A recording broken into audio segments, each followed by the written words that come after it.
Kita melihat seorang pimpinan klub Yakuza Machi yang berlokasi di Osaka sedang menato punggungnya. Dia terlihat kesal karena merasa kesakitan saat ditato.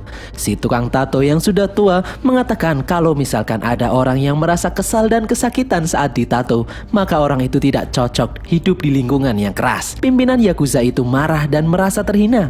Kemudian datang salah satu anak buahnya membawa sepucuk surat yang berisi pasir hitam.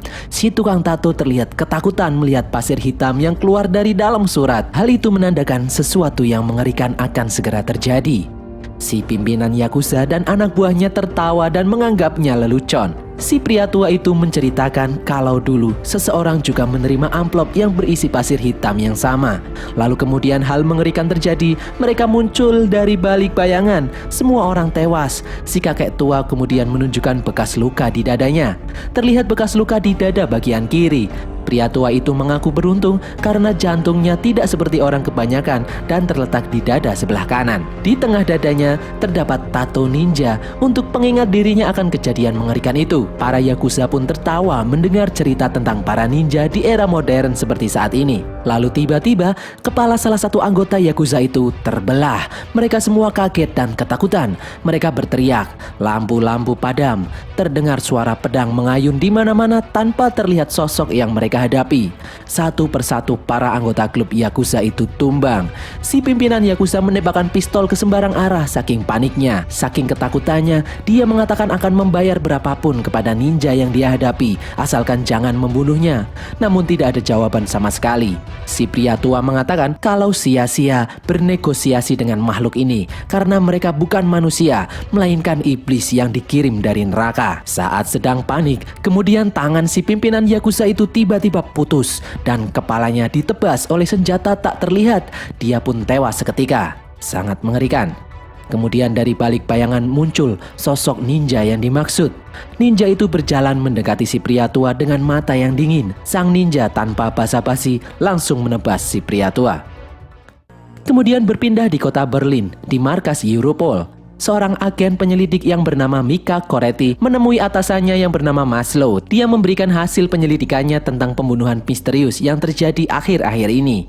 Dimulai dari insiden terbunuhnya Ratu Korea di tahun 1800-an oleh anggota klan ninja Ozunu. Mika menyelidiki transkrip persidangan terdakwa yang bernama Kunito Mushigeaki, di mana jaksa menanyakan soal pembayaran 45,3 kg emas kepada klan Ozunu, di mana setelah itu tidak pernah dibahas lagi sampai sekarang. Jumlah itu sama dengan rumor yang beredar di mana ada kelompok Yakuza membayarkan 45,3 kg emas kepada klan Ozunu yang berujung pembantaian klub Yakuza Machi yang berlokasi di Osaka sebelumnya. Mika berpikir klan ini berusia ribuan tahun dan tidak pernah berubah dalam menghargai nyawa buruannya. Kemudian Mika menelusuri lebih dalam lagi. Mika menemukan keterkaitan atas insiden tewasnya Perdana Menteri Rusia Zhukov dengan klan Ozunu. Sehari sebelum pembunuhan, terdapat transfer misterius dari Bank Shanghai berjumlah sama persis dengan nilai 45,3 kg emas saat ini. Mika mengatakan kalau klan Ozunu bukanlah mitos, tetapi nyata. Klan itu menculik anak-anak jalanan dan melatih mereka menjadi mesin pembunuh.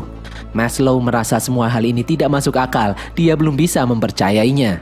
Kemudian berpindah di sebuah lokasi penyewaan mesin laundry. Terlihat seorang pria yang sedang mencuci pakaian. Di sampingnya ada seorang wanita yang mencoba meminta bantuan kepada pria itu. Saat pria itu mendekatinya, dia bertanya, "Kamu dari klan mana? Sedang apa kamu di Berlin?" Sang wanita terlihat kaget. Kemudian wanita itu langsung menyerang si pria. Terjadi pertarungan di sana menggunakan pisau kecil.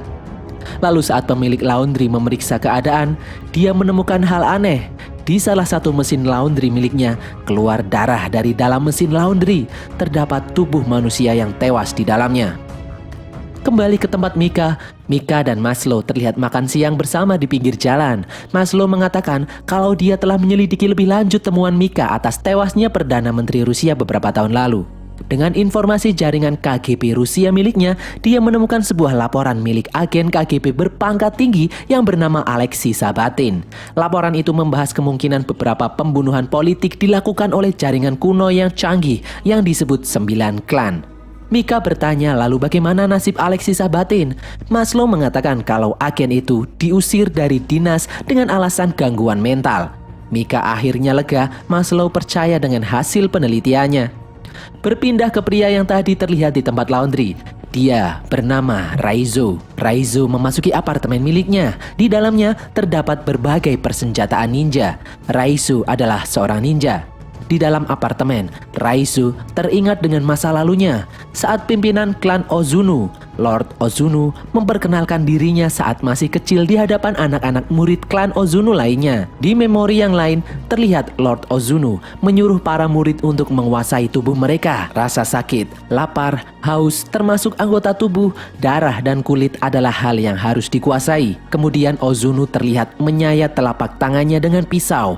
Lalu kemudian dia menggenggam tangannya dan mengucapkan beberapa mantra ninja. Lalu saat dibuka, luka sayatan di telapak tangannya telah hilang, sembuh dengan sendirinya. Itulah kekuatan klan Ozunu. Itulah jalan ninja mereka. Siang harinya terlihat Raizo telah berhasil melumpuhkan temannya di dalam sebuah pertarungan. Ozunu mengatakan kalau hidup adalah pertempuran.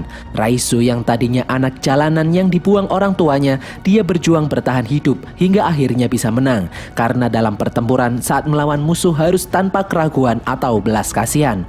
Untuk bertahan harus belajar untuk tidak takut. Raizo dewasa selalu berlatih menguasai tubuhnya. Kemudian memori kembali ke masa lalu di mana Raizo kecil harus berjalan di lantai khusus agar bisa berjalan tanpa suara. Saat Raizo kecil gagal dan lantai itu mengeluarkan suara, Ozunu kemudian memukul kaki Raizo kecil hingga berdarah-darah.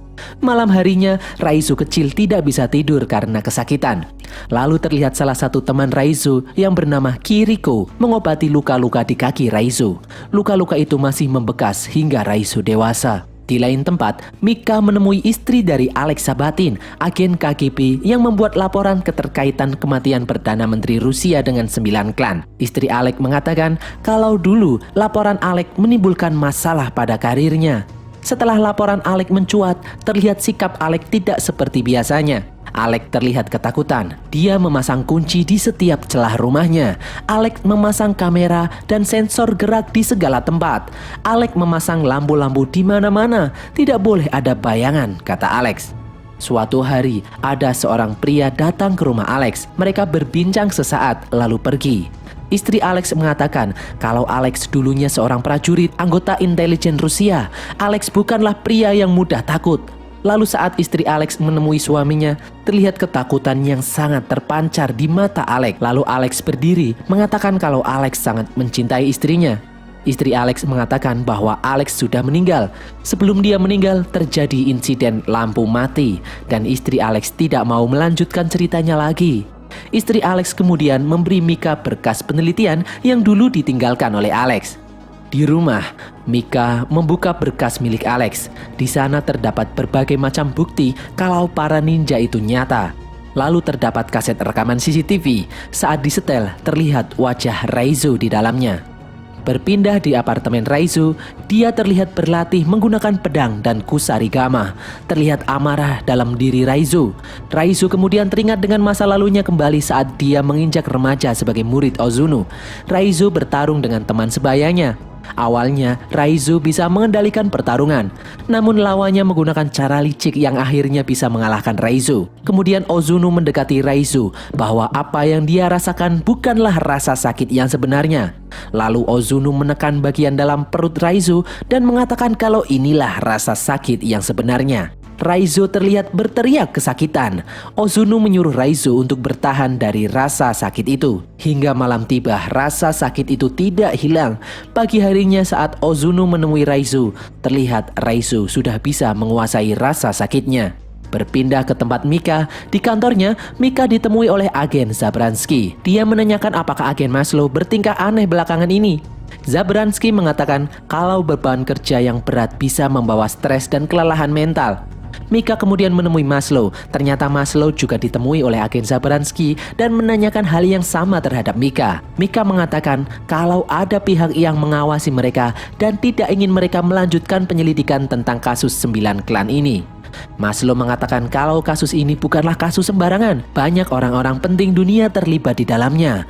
Klan-klan pembunuh itu dilindungi oleh oknum-oknum penguasa. Maslow kemudian menyuruh Mika untuk lebih berhati-hati. Malam harinya Mika pulang ke rumah meneliti berkas laporan milik Alex. Di sana tertulis di dalam gulungan kuno di abad 14, seorang penjelajah muslim yang bernama Ibnu Battuta mengunjungi salah satu dari 9 klan tertua yang bernama klan Pasir Hitam. Di dalam Shido terpencil yang tersembunyi di balik pegunungan bersalju, Ibnu Battuta melihat perayaan makan malam diiringi pertunjukan pertarungan bela diri dua bocah kecil yang berusia di bawah 10 tahun. Kemudian berpindah ke tempat Raizo. Saat di perjalanan, Raizo teringat masa lalunya bersama Kiriko. Terlihat Kiriko memotong tali bonsai. Raizo yang melihatnya mendekati Kiriko dan mengatakan kalau Kiriko akan dihukum karena tindakannya.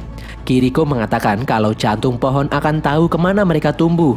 Raizo menjawab kalau pohon tidak punya jantung. Sedangkan menurut Kiriko, semua makhluk hidup mempunyai jantung. Raizo lalu menjawab lagi kalau dirinya tidak mempunyai jantung. Kemudian Kiriko menempelkan telinganya ke dada Raizo, lalu mengatakan kalau Kiriko mampu mendengar detak jantung Raizo dan mengatakan kalau jantungnya merindukan Raizo.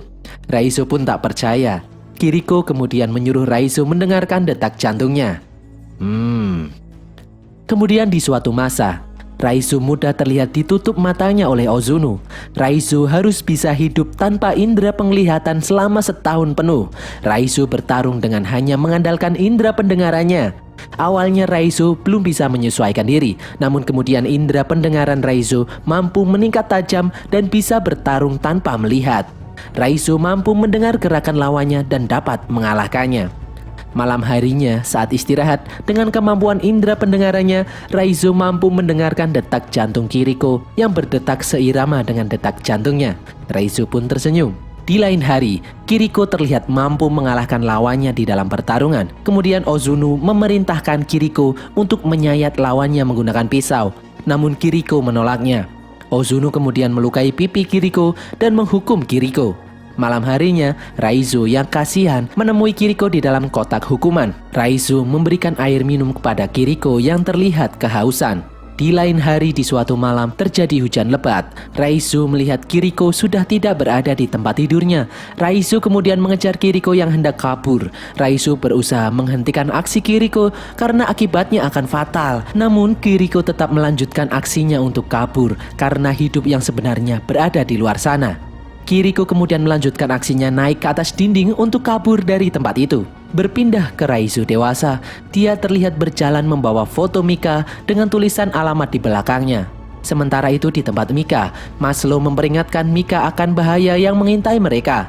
Karena Maslow tidak pernah dicurigai seperti sekarang selama masa karirnya.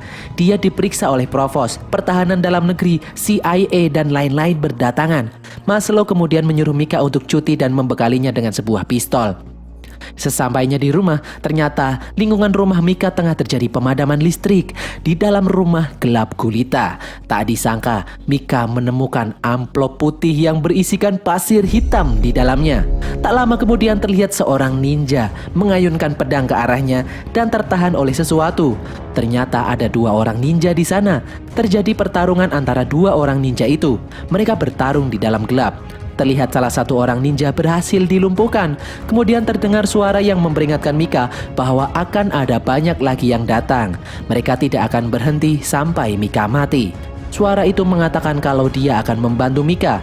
Kemudian muncul sosok manusia dari balik bayangan. Dia adalah Raizo. Dia yang menyelamatkan nyawa Mika. Mika terlihat mengenal Raizo dari rekaman CCTV. Raizo kemudian mengajak Mika untuk meninggalkan tempat itu. Kemudian kembali ke memori masa lalu, terlihat Kiriko yang kabur mampu ditangkap kembali oleh Takeshi. Kiriko kemudian diikat di tiang di dalam markas ninja dan Ozuno memerintahkan Takeshi untuk mengeksekusi Kiriko. Takeshi yang mengetahui ada hubungan spesial antara Raizo dan Kiriko terlihat tersenyum sinis. Dia kemudian menusuk jantung Kiriko dan mengakhiri hidupnya. Di dalam mobil, Raizo mengatakan kalau para ninja sedang mengikuti mereka, memburu mereka berdasarkan aroma tubuh seperti seekor serigala. Mika kemudian menyadari kalau Raizo juga mestinya menjadi orang yang diburu oleh klan Ozuno karena sesuatu hal. Raizo kemudian teringat masa lalunya di saat dia pertama kali mengemban tugas sebagai seorang asasin. Dia ditugaskan Ozuno untuk membunuh seseorang dan mengambil arloji emas di tangannya. Di dalam toilet, Raizo menemui orang itu dan langsung menusukkan pisau ke leher targetnya. Namun targetnya ternyata terlalu kuat. Dia masih bisa melawan. Terjadi pertarungan sengit di sana. Namun dengan kemampuan yang dimilikinya, Raizo berhasil membunuh orang itu dan menyerahkan arloji sebagai bukti bahwa dia telah berhasil menyelesaikan misinya. Di atas sebuah gedung, Ozuno menyuruh Raizo menyimpan arloji itu sebagai pengingat bahwa dirinya adalah seorang assassin. Lalu kemudian, Ozuno memerintahkan Raizo mengeksekusi seorang wanita. Dia adalah anggota klan yang juga mencoba untuk kabur sama seperti Kiriko dulu. Bukannya mematuhi perintah Ozuno, Raizo yang muak malah mengayunkan senjatanya ke arah wajah Ozuno. Ozuno yang murka memerintahkan anak buahnya membunuh Raizo. Terjadi perkelahian antara Raizo dan para ninja Ozuno. Raizo terlihat tak berdaya dan terkena sayatan berbagai macam senjata ninja. Raizo pun terjatuh dari atas gedung. Raizo ternyata menyimpan dendam terhadap Ozuno. Raizo dan Mika kemudian masuk ke sebuah penginapan. Raizo menyuruh Mika untuk mandi tanpa sabun dan mengganti bajunya. Setelah selesai, Raizo membawa rokok di dekat tubuh Mika agar aroma tubuhnya berganti. Lalu, mereka melanjutkan perjalanan. Mika kemudian mengajak Maslow untuk bertemu di tempat yang tersembunyi. Raizo kemudian merasakan kejanggalan dan memperingatkan Maslow bahwa akibat ulahnya akan banyak nyawa berjatuhan. Mika terlihat bingung. Lalu tak lama kemudian muncul banyak sekali tentara dari berbagai sisi menyetrum Raizo dan menangkapnya. Maslow membawa Mika dan Raizo ke sebuah markas rahasia dan mengikat Raizo di dalam sebuah sel. Mika yang kebingungan meminta kejelasan kepada Maslow. Maslow mengatakan ada seseorang yang berkuasa memerintahkannya untuk menangkap Raizo. Maslow tidak punya pilihan lain selain mematuhinya. Maslow lalu memberi Mika sebuah alat pelacak sehingga apabila terjadi hal-hal yang tak diinginkan, Maslow bisa melacak keberadaan Mika. Mika kemudian mendekati Raizo dan memberi Raizo beberapa teguk air mineral. Raizo memperingatkan Mika bahwa para ninja sudah tahu lokasi mereka saat ini. Mika kemudian memberitahu Maslow tentang ancaman para ninja. Maslow dan tim yang bersenjatakan lengkap menganggap remeh kata-kata Mika. Lalu tiba-tiba lampu padam. Mika langsung berlari menuju Raizo. Di dalam kegelapan, para tentara berusaha mencari tahu apa yang terjadi. Di atas mereka telah bersiap-siap para ninja menyerang para tentara itu. Satu persatu tentara itu tumbang, diserang oleh para ninja yang bergerak dalam gelap. Para ninja juga terlihat menyerang tentara yang ada di dekat Mika. Lalu Mika mengambil kunci sel di tubuh tentara yang tewas dan membuka rantai yang mengunci Raizo. Terlihat sosok bayangan memasuki ruangan Raizo. Tepat waktu saat tangan Raizo berhasil dibuka kuncinya, dia bisa menghabisi ninja di dekatnya. Saat Raizo dan Mika berjalan keluar ruangan, terdengar senyap sekali. Raizo kemudian menyuruh Mika menunggu dan Raizo pun menghilang dalam gelap. Terdengar suara pertarungan tetapi tidak terlihat sosok Raizo. Lalu kemudian muncul Raizo dan seorang ninja bertarung. Raizo berhasil melumpuhkan ninja itu. Di lain tempat, Maslow berjuang menyelamatkan diri dari serangan para ninja. Raizo kemudian menyuruh Mika mengambil mobil yang berada di dalam parkiran. Saat Mika pergi, muncul puluhan ninja dari balik bayangan. Mereka pun bertarung. Raizo melawan puluhan ninja klan Ozuno. Raizo terlihat mampu menghindari setiap serangan-serangan yang ada. Dia menghabisi para ninja itu satu persatu. Dengan kemampuan bertarung ninja berskill tinggi, Raizo masih sanggup bertahan. Kemudian terlihat semakin banyak lagi ninja berdatangan. Raizo yang mulai kelelahan terlihat terluka oleh sabetan pedang. Raizo melompat menghindari serangan para ninja. Di tempat lain, Mika yang sudah berada di dalam mobilnya mendengar suara-suara aneh, lalu muncul pisau ninja menembus kaca mobilnya. Dia pun menginjak pedal gas dengan panik.